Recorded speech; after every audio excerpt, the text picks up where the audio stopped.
கர்த்தருக்குள் பிரியமானவர்களே, June 2 எலன்சி white அம்மையார் அவர்களுடைய மாரநாதா புத்தகம், பக்கம் 305. இன்றைய தியானத்திற்காக தெரிந்து கொள்ளப்பட்ட தலைப்பானது வரவிருக்கும் காரியங்களுக்கான ஆயத்தங்கள். வசனம் செப்பனியா 2வது அதிகாரம் 3வது வசனம். தேசத்தில் உள்ள எல்லா சிறுமையானவர்களே, கர்த்தருடைய நியாயத்தை நடப்பிக்கிறவர்களே, அவரை தேடுங்கள். நீதியை தேடுங்கள், மனத்தாழ்மையை தேடுங்கள். அப்பொழுது ஒருவேளை கர்த்தருடைய கோபத்தின் நாளிலே மறைக்கப்படுவீர்கள். மீறுதல் ஏறக்குறைய அதன் எல்லையை தொட்டுவிட்டது.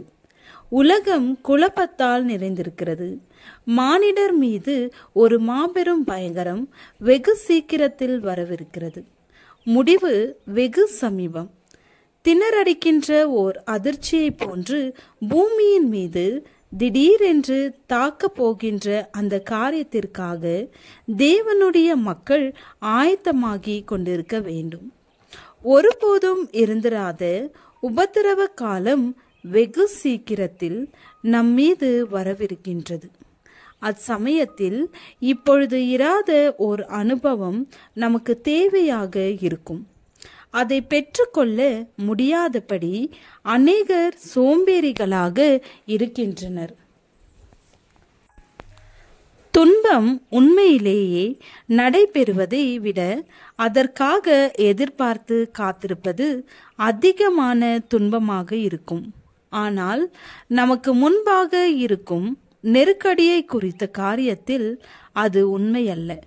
மிக தெளிவாக கொடுக்கப்படும் விளக்கங்கூட அந்த கடுமையான துன்பத்தின் பரிமாணத்தை நெருங்க முடியாது.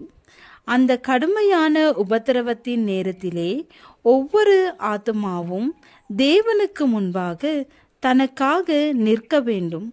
நோவாவும் தானியேலும் யோபும் அதன் நடுவில் இருந்தாலும் அவர்கள் தங்கள் நீதியினால் தங்கள் ஆத்துமாக்களை மாத்திரம் தப்புவிப்பார்களே அல்லாமல் குமாரனையாகிலும் குமாரத்தியாகிலும் தப்புவிக்க மாட்டார்கள் என்று என் ஜீவனை கொண்டு சொல்லுகிறேன் என்பதை கர்த்தராகிய ஆண்டவர் உரைக்கிறார். எசேக்கியேல் 14வது அதிகாரம் 20வது வசனம். உண்மைக்கும் பொய்யுக்கும் இடையேயுள்ள கடைசி பெரும் மோதல் தேவனுடைய பிரமாணத்தை பற்றிய நீண்ட கால எதிர்வாதத்தின் இறுதி போராட்டமாகும். இந்த போராட்டத்திலே நாம் பிரவேசித்து கொண்டிருக்கிறோம். இது மனிதரின் சட்டங்களுக்கும் யெகோவாவின் பிரமாணங்களுக்கும் வேதாகம மார்க்கத்திற்கும் கட்டுக்கதைகள் பாரம்பரியங்கள் கொண்ட மார்க்கத்திற்கும் இடையேயுள்ள போராட்டமாகும்.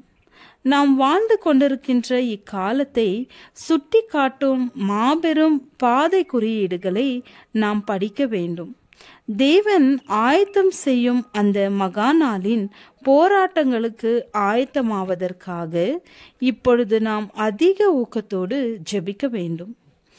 தேவனால் வழிகாட்டப்பட்டு நடத்தப்பட்ட அவருடைய கட்டுப்பாட்டிற்குள் தங்களை வைத்துக் கொள்பவர்கள் நடைபெற வேண்டுமென்று அவரால் வகுத்து ஒழுங்கு செய்யப்படுகின்ற அந்த வழிமுறையை திடமாக பற்றி கொள்வார்கள். இந்த உலகத்தினரின் வாழ்விற்காக தமது ஜீவனை தத்தம் செய்தவருடைய ஆவியினால் தூண்டப்பட்டவர்களாக செய்ய முடியாதவைகளை சுட்டி காட்டிக்கொண்டு ஒருபோதும் ஆற்றலற்றவர்களாக நின்று கொண்டிருக்க மாட்டார்கள். பரலோகத்தின் போர்க்கவசத்தை அணிந்தவர்களாக யுத்தம் செய்ய புறப்பட்டு வெளியே செல்வார்கள்.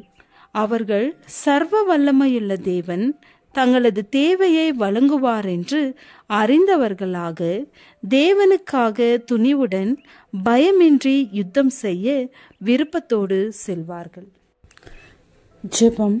ஆண்டவரே, இந்த நாளில் எங்கள் வழிகளை சீர்தூக்கி பார்க்க உதவி அருளும். ஆமென்.